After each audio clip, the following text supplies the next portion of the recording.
Good evening, everyone. Our scripture for today is in Joshua 3, verse 5. Consecrate yourselves, for tomorrow the Lord will do amazing things among you. Before God performed miracles for Israelites, He first called them to consecrate themselves. Consecration means setting ourselves apart for God, surrendering our hearts, removing distractions, and drawing closer to Him with sincerity and obedience. God was preparing His people not only for a miracle, but also for a deeper relationship with Him. Many times we pray for breakthrough, answers, and blessing, but God also desires prepared hearts. Spiritual preparation matters. When we humble ourselves before God, repent, pray, and seek His presence, we become more sensitive to His direction and ready for what He wants to do in our lives. Joshua reminded the people that tomorrow the Lord will do amazing things among you. This shows us that God is still a miracle-working God.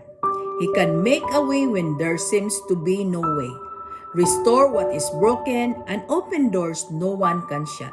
Even when we cannot yet see the answer, God is already working behind the scenes. Today, God calls us to trust Him fully and prepare our hearts with faith and expectation. Do not lose hope in difficult seasons.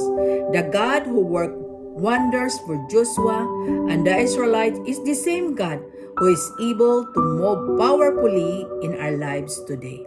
So let us pray for today.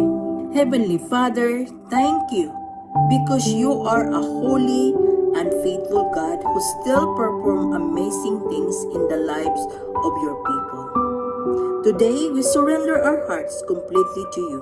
Cleanse us from anything that draws us away from your will and help us live a life that honors you.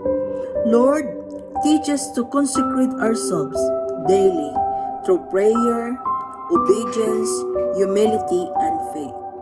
Remove distraction, fear, doubt, and anything that weakens our relationship with you. Create in us a pure heart that seeks your presence above all else. As we wait upon you, fill us with expectation and hope. Help us to trust that you are working even when we cannot yet see the outcome. Open doors according to your perfect will. Make a way in difficult situations and strengthen our faith during seasons of waiting. Father, let your power move in our life, our family, our work, and our future. May your miracles bring glory to your name and encourage others to trust in you. Thank you because nothing is impossible for you.